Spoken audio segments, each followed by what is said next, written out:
केंद्रीय मंत्री प्रहलाद पटेल की गाड़ी का हुआ एक्सीडेंट, टक्कर से एक बाइक सवार की हुई मौत।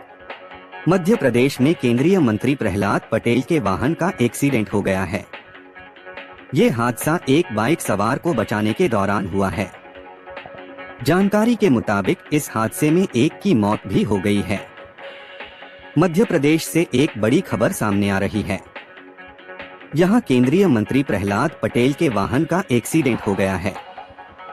ये हादसा एक बाइक सवार को बचाने के दौरान हुआ है। जानकारी के मुताबिक केंद्रीय मंत्री प्रहलाद पटेल छिंदवाड़ा के अमरवाड़ा से रोड शो के बाद वापस लौट रहे थे। इसी बीच अमरवाड़ा से सिंगोड़ी बाईपास पर खाकरा चौरई की समीप यह घटना हो गई है। इस घटना में प्रहलाद पटेल सुरक्षित बताए जा रहे हैं। वहीं उनके साथ का एक शख्स घायल है। कई लोगों के घायल होने की खबर मिल रही जानकारी के मुताबिक इस घटना में प्रहलाद पटेल सुरक्षित हैं। वहीं उनके साथ का एक व्यक्ति आंशिक रूप से घायल है।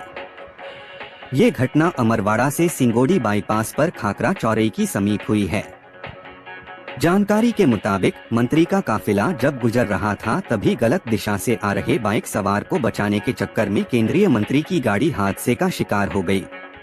जानकारी मिल रही है कि घायल हुए व्यक्ति केंद्रीय मंत्री के मीडिया सलाहकार नितिन त्रिपाठी हैं। वहीं बाइक सवार भी इस हादसे में घायल हैं। घटना में बाइक सवार शिक्षक निरंजन सूर्यवंशी निवासी मोहगांव की मौत हो गई है। वहीं 3 बच्चे गंभीर रूप से घायल हैं। जानकारी के मुताबिक बाइक पर एक चालक सहित 3 बच्चे सवार थे। सभी स्कूल छूटने के बाद घर जा रहे थे। बिहार में आरक्षण का दायरा 50% से बढ़ाकर 65% करने का प्रस्ताव। विधानसभा में नीतीश कुमार का बड़ा ऐलान। नीतीश कुमार ने 2 अक्टूबर को जातिगत गणना के आंकड़े जारी किए। इसके एक दिन बाद सीएम नीतीश कुमार की अध्यक्षता में सर्वदलीय बैठक हुई। इसमें आरजेडी, जेडीयू, कांग्रेस और तीनों लेफ्ट पार्टियों के साथ असदुद्दीन ओवैसी की एमीन ने सर्वे के आधार पर आरक्षण का दायरा बढ़ाने की मांग की थी। बिहार में जाति गणना रिपोर्ट बिहार कास्ट सर्वे जारी होने के बाद आरक्षण का दायरा बढ़ाने की कवायद तेज हो गई है। नीतीश कुमार सरकार ने विधानसभा में आरक्षण कोटा का दायरा 50% से बढ़ाकर 65% करने का प्रस्ताव पेश किया है।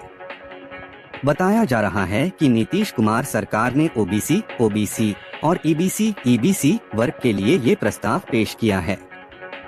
इस प्रस्ताव के मुताबिक अनुसूचित जाति SC को फिलहाल 16% आरक्षण को बढ़ाकर 20% किया जाएगा।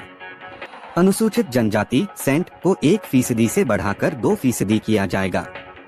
अत्यंत पिछड़ा वर्ग EBC और अन्य पिछड़ा वर्ग OBC को मिलाकर 43% आरक्षण दिया जाएगा। पहले महिलाओं को 3% आरक्षण का प्रावधान था, जिसे अब खत्म कर दिया गया है। हिंदू और मुस्लिम धर्म की 7 जातियां सवर्ण में शामिल। बिहार सरकार ने जिन जातियों को सवर्णों में शामिल किया है उसमें हिंदू और मुस्लिम धर्म की 7 जातियां हैं। सामान्य वर्ग में भूमिहार सबसे ज्यादा 25.32% गरीब हैं। कायस्थ 13.83% गरीब आबादी के साथ सबसे संपन्न हैं। वहीं पिछड़ा वर्ग में यादव जाति के लोग सबसे गरीब हैं। छत्तीसगढ़ के सुकमा में चुनाव ड्यूटी पर तैनात अर्धसैनिक बलों और नक्सलियों के बीच गोलीबारी, कुछ जवान घायल। इससे पहले आज सुबह सुकमा के टोंडामरका इलाके में माओवादियों द्वारा किए गए विस्फोट में चुनाव ड्यूटी पर तैनात CRPF कोबरा का एक जवान घायल हो गया। छत्तीसगढ़ के सुकमा में चुनाव ड्यूटी पर तैनात अर्धसैनिक बलों और नक्सलियों के बीच गोलीबारी की घटना हुई। इस दौरान कुछ जवान घायल हो गए। अधिकारियों ने कहा कि गोलीबारी ताड़मेटला और दुलेद गांवों के बीच एक जंगल में हुई और लगभग 20 मिनट तक चली। जानकारी के अनुसार मतदान केंद्र से करीब 200 मीटर दूर नक्सलियों ने सुरक्षा में तैनात DRG के जवानों पर फायरिंग की। मतदान बूथ क्रमांक 195 दूरमा को 3 किलोमीटर दूर बंडा में शिफ्ट किया गया है। दूरमा में 284 मतदाता है। सुबह 11 बजे तक 20 लोगों ने मतदान किया था। सुबह 11:15 बजे नक्सली और पुलिस के बीच 10 मिनट तक गोलीबारी हुई। घटना पर सीएम भूपेश बघेल ने क्या कहा? घटना को लेकर सीएम भूपेश बघेल ने कहा है कि पहले बड़ी घटनाएं होती थीं, अब छोटी घटनाएं हो रही हैं। मुझे लगता है कि भविष्य में यह भी बंद हो जाएगा। हमने 5 साल में जो काम किया है उससे नक्सलवाद काफी हद तक पीछे हट गया है। इसके चलते गांवों के अंदर मतदान केंद्र बनाए गए हैं। लोग अपने गांव में ही वोट देंगे। नक्सल प्रभावित इलाकों में वोटिंग प्रतिशत ज्यादा रहने की संभावना है। रश्मिका मंदाना के डीप फेक वीडियो के बाद केंद्र ने याद दिलाया कानून, 3 साल की जेल और 1 लाख जुर्माना। इलेक्ट्रॉनिक्स और सूचना प्रौद्योगिकी मंत्रालय ने सोशल मीडिया प्लेटफार्मों के लिए एक सलाह जारी की है, जिसमें ऐसे डीप फेक को कवर करने वाले कानूनी प्रावधानों को रेखांकित किया गया। केंद्र ने एक वायरल डीप फेक वीडियो के बाद सोशल मीडिया प्लेटफार्मों को एक रूल रिमाइंडर भेजा है, जिसे अभिनेत्री रश्मिका मंदाना का बताया जा रहा है। सूत्रों के अनुसार इससे गलत सूचना फैलाने के लिए आर्टिफिशियल इंटेलिजेंस के उपयोग पर चिंता पैदा हो गई है। इलेक्ट्रॉनिक्स और सूचना प्रौद्योगिकी मंत्रालय ने सोशल मीडिया प्लेटफार्मों के लिए एक सलाह जारी की है, जिसमें ऐसे डीप फेक को कवर करने वाले कानूनी प्रावधानों और उनके बनाने और प्रसार पर लगने वाले दंड को रेखांकित किया गया है। सरकार ने सूचना प्रौद्योगिकी अधिनियम 2000 की धारा 66D का हवाला दिया है। ये धारा कंप्यूटर संसाधन का उपयोग कर धोखाधड़ी के लिए सजा से संबंधित है। इसके मुताबिक जो कोई भी किसी संचार उपकरण या कंप्यूटर संसाधन का उपयोग करके धोखाधड़ी करता है, उसे दंडित किया जाएगा।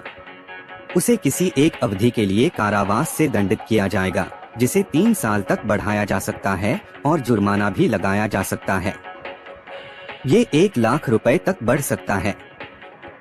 सरकार की ये सलाह उस वायरल वीडियो पर चिंता के बीच आई है, जिसमें रश्मिका मंदाना को एक लिफ्ट में प्रवेश करते हुए दिखाया गया है।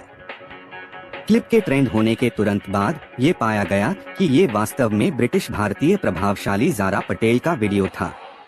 डीप फेक तकनीक का उपयोग करके दृश्यों के साथ छेड़छाड़ की गई और परिणाम हैरान करने वाला था। ज़ारा पटेल का चेहरा रश्मिका मंदाना के साथ बदल दिया गया था।